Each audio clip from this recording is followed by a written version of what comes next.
Time tonight. Cool. Let's keep it going for Matt Stores and Scurvy, please. And one more time for Lolita. Are you all ready to hear from your third and final presenter this evening? You're right. I'm asking you to cheer a lot, but this is the cool thing. Every time you cheer, you burn like 45 calories, which is just vitamin C going more directly into, I'm assuming, your kidneys. Matt? It doesn't matter. So, are you all ready to hear about your third and final presenter tonight? Wonderful. I am so GD excited. We can curse here. Gosh damn excited. Nick, I said he's a friend of the show, and it's true. He gave a presentation, goodness, last year, was it? 2 years ago. 2 years ago already. How we've grown. Nick gave a presentation about special effects in movies that truly changed my brain. And after watching every movie in existence, that's what he claims, but I trust him because he wears blue. He has changed his focus to climate change specifically, and it has electrified him. Are you ready to be electrified as well? I'm asking you specifically. Great. Do you all believe that this person's ready to be electrified? Yeah! Do you believe this person among you? But do you believe this person? Great, then put your hands together for our 35% Nick!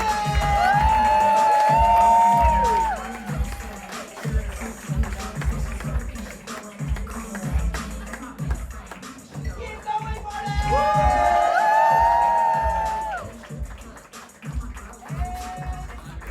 Thank you.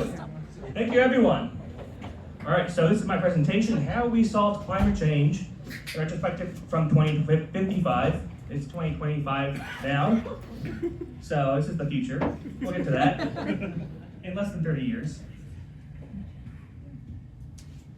Clouds. All right, so how many of you have heard of climate change before? A lot of you? Yeah, good? Are you excited for it? Good, bad? A lot of booze? Okay. Not for me, thankfully. Yeah, so there's a lot going on with climate change.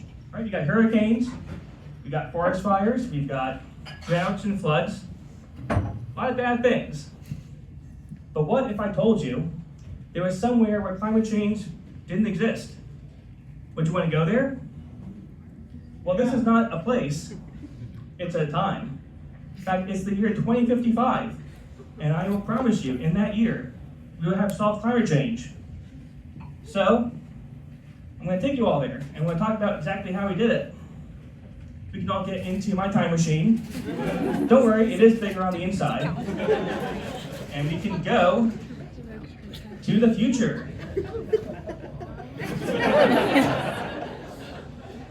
Here we are. We're in the year 2055. And there's a lot of cool things happening in the year 2055. For example, this summer's hottest blockbuster movie, Captain America 10. Terrible villain. Of course, the Second Avenue subway. It's almost finished. Next year, we think. Almost. And of course, we're all ready to get the latest gadget, the iPhone 48. But I'm not here to talk about any of those things. I'm here to talk about the climate change, of course. We solved it. We did it, we're done. And I want to talk about exactly how we did get to that point and how we can do it over time. So, when I say we solved climate change, what does that mean exactly? Well, we talk about the average global temperature in Celsius over time, and we can see it's been going up in the last couple of years, last couple decades.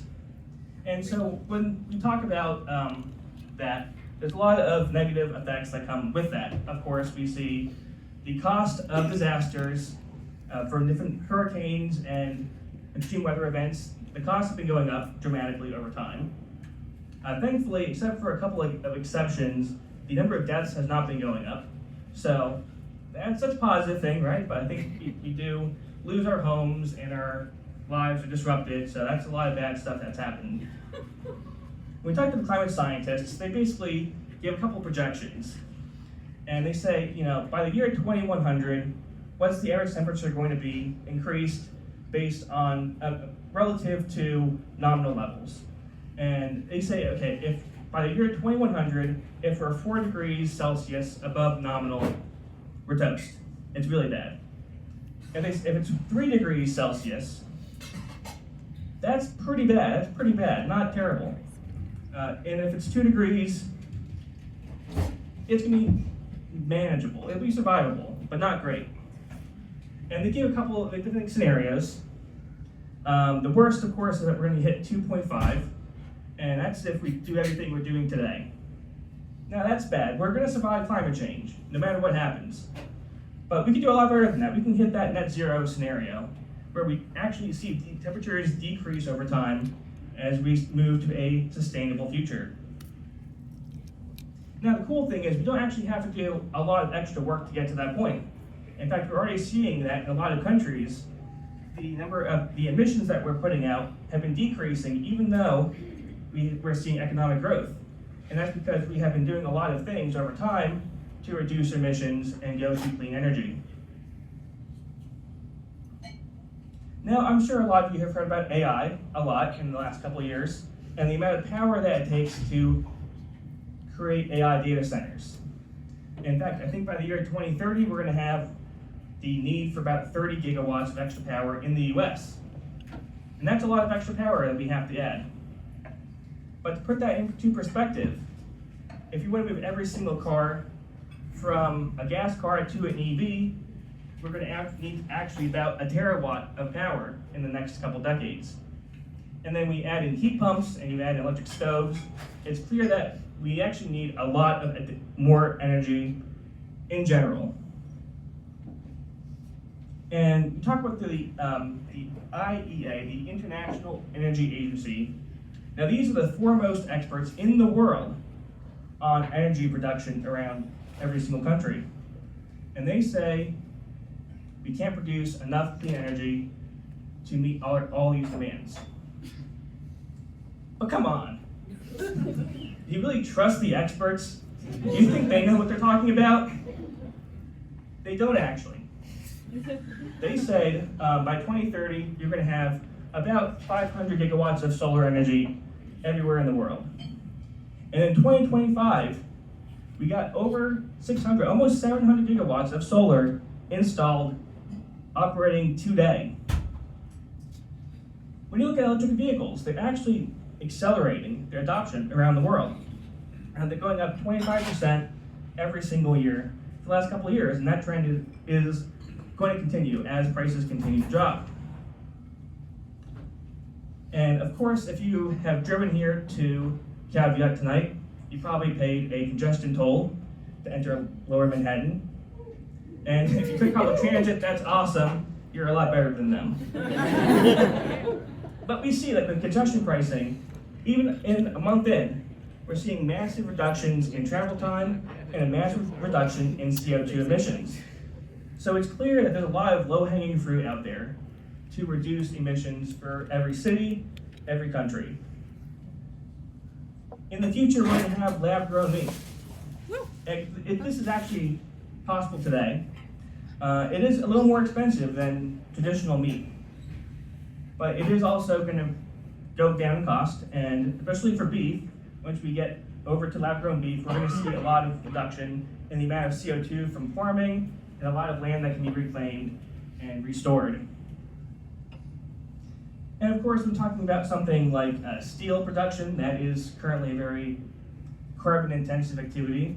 We have these electric arc furnaces, which are the latest innovation. They are not quite, again, as cheap as traditional steel making, but those prices are going down, and because of that, we're seeing a massive adoption of that technology.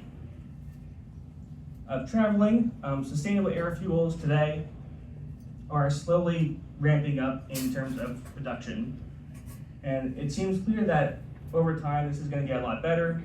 And I imagine by 2030, 2035, we'll have electric airplanes that can do medium level trips between different cities. Now here's the cool part.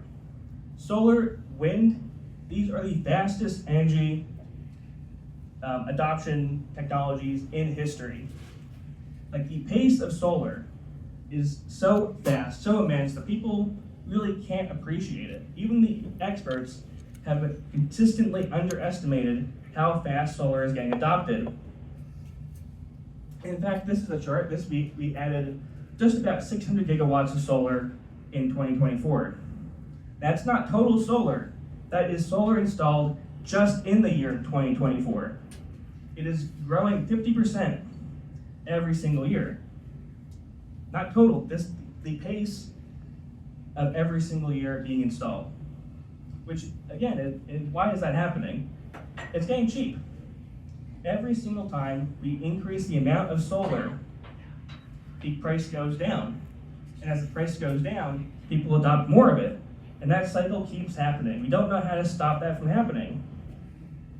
And so we're on this massive journey, transitioning all of our electricity to renewable energy a lot faster than anyone ever expected. And we're not just making things cheaper, we're making them better. Perovskites are a new technology. We expect that they're going to ramp up in the 2025 period. Over the next decade from there, is improving the efficiency of every solar panel without affecting the cost. In fact, the price of solar keeps going down as the efficiency gets better, and then we just see more adoption and get cheaper prices and so on.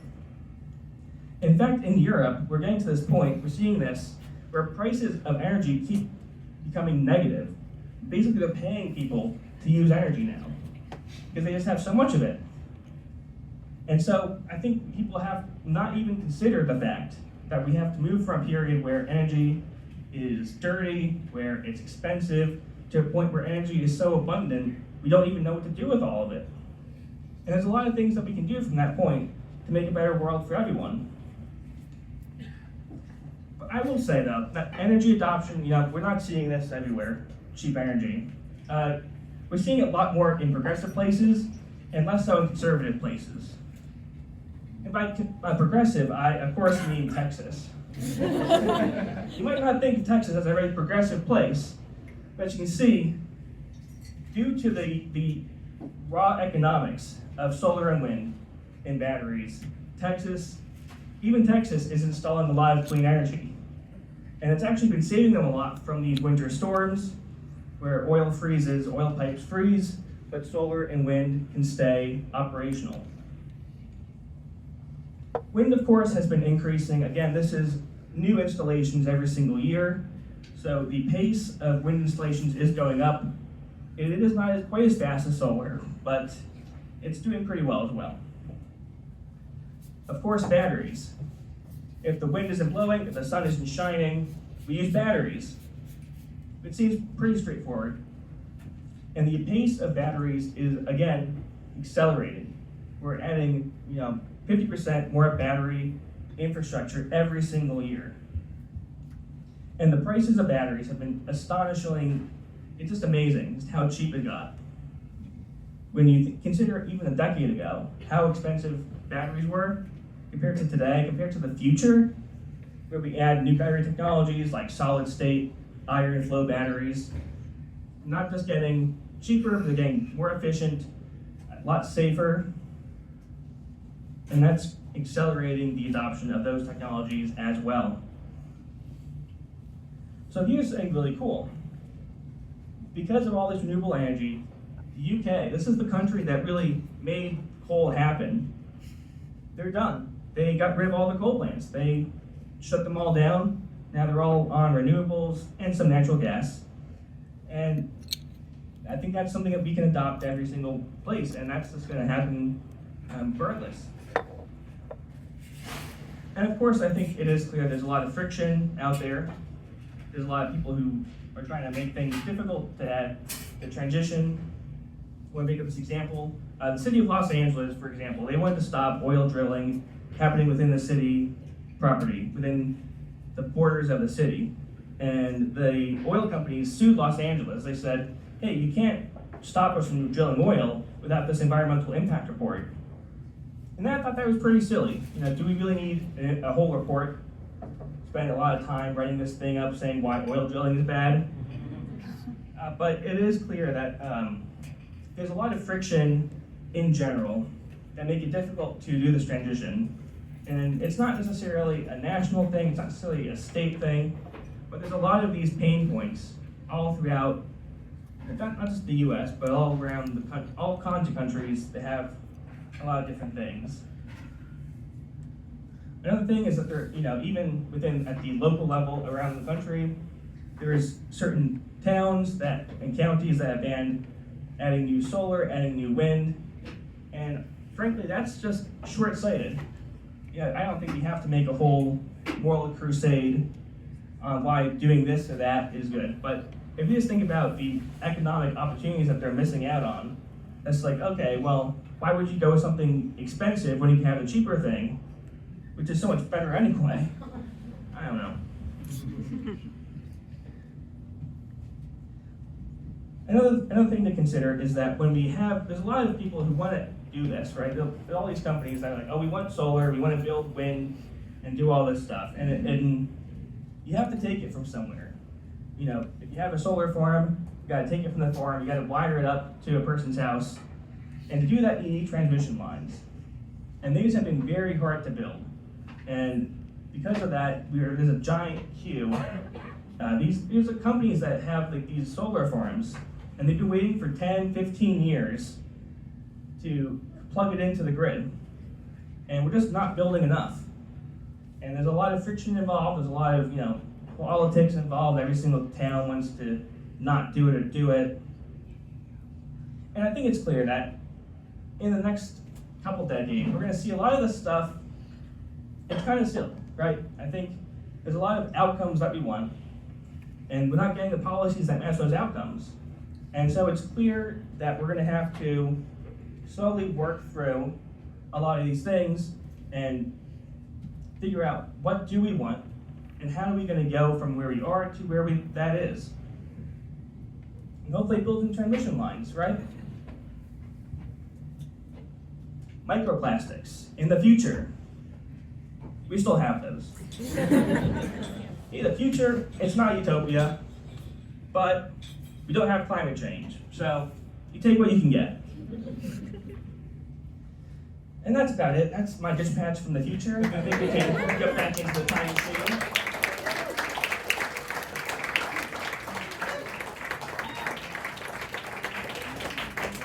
I have no personal connection to this, but Ezra Klein and Eric Thompson, they do have a book coming out called Abundance. It is going to talk a lot about building clean energy and how we're going to get to that point. They're doing a talk next on March 17th, so I'm excited. I'm going to be at that talk. I'm getting to sign my book. I just want to end with this. 2055, that is a science fiction-y thing, right? But all the data I showed tonight is not science fiction, it is science fact. And this stuff is happening right now, and I know climate change can be a very scary thing. But the cool thing is we don't need to build anything new. We just can use what we already have and just keep doing it. And I do think in 30 years, we'll be done and we'll have fixed climate change. So with that, I want to thank you. And I know we have some questions.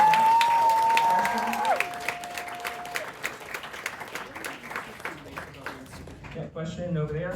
How much of the spike in the wind and solar was from the Inflation Reduction Act versus actual economics? Sure, yeah. So the Inflation Reduction Act, how much of solar and wind adoption was from that?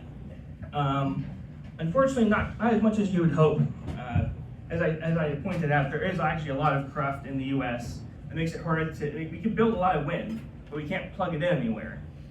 I know there's like a wind farm that was canceled because of high costs and things. But so I know, politics, right? This is all a global trend, right? So I know the U.S. may not be, we're doing a lot, certainly, but the cool thing is that even if the U.S. is not doing as much as they could, everyone else is doing a lot of stuff. Hopefully that answers your question. Yes, and with the glasses. You talked a lot about gigawatts. I don't have any context to how much that is. What? Yeah, what is a gigawatt? What is that? So it's a metric system. A watt is basically a unit of power. You can think of a light bulb as 60 watts. You can think of an air conditioner is about 600 watts. When you talk about like this thing to power this many houses, I think it's like 1 megawatt is equivalent to one house. And then a gigawatt in metric terms is like 1,000 houses. 1 kilowatts a house? Oh wow, okay. Okay, so 1 kilowatt's a house. 1 megawatt is 1,000 houses. 1 gigawatt is 1,000,000 houses. Yes, in the back.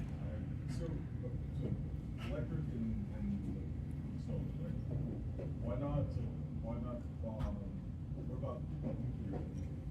Yeah, great question. So what about nuclear energy? You know, I talked about solar, wind. I do think nuclear is a form of clean energy. I think, you know, we see France is a great example of how they managed to cut down emissions since like the 70s. Like they have very low emissions for decades because they built a lot of nuclear. Again, I think this goes back to someone I was talking about, some of this like friction in the system. The U.S. has made it very hard to build new nuclear. We had like a new plant that opened up in Georgia last year. It's difficult. I think there's a lot of people who are very concerned about it. I would like to see a lot more nuclear. I think we should, but if I was president. But. Yeah, in the very back question. Along the same lines as why is nuclear, why isn't there more hydropower? Because most of the rivers in the United States are already dammed and producing sustainable power. Why is that not enough? Yeah, it's not great. So hydropower, right? So we've already done a lot of work with hydropower, and I do think that's cool. I think the challenge with hydropower is that we do have a limited capacity in terms of rivers and whatnot. So like solar, it's very easy to deploy that anywhere. You can grow that very quickly. Whereas with hydropower, once you dam a river, it's like, okay, we're kind of, there's not a whole lot of extra stuff that you can do to it. It's expensive to build dams in the first place. And once you do it, then it's a long project, it takes a long time. I think the cool thing with solar is because it's so cheap, you have farmers in India that let us throw solar on their pastures. It actually helps the farms grow, and it's a lot more scalable, I'd say. Yes, in the front. What's the thing that makes you most hopeful about your vision for 2055? What am I most hopeful about? I think, I showed a lot of graphs. I like graphs. But my favorite one is the one where the IEA consistently gets it wrong. Because I think that's something that really gives me hope that it's very easy for us to do them all the time, but even if the experts get it wrong, I think that's a very good sign for the future.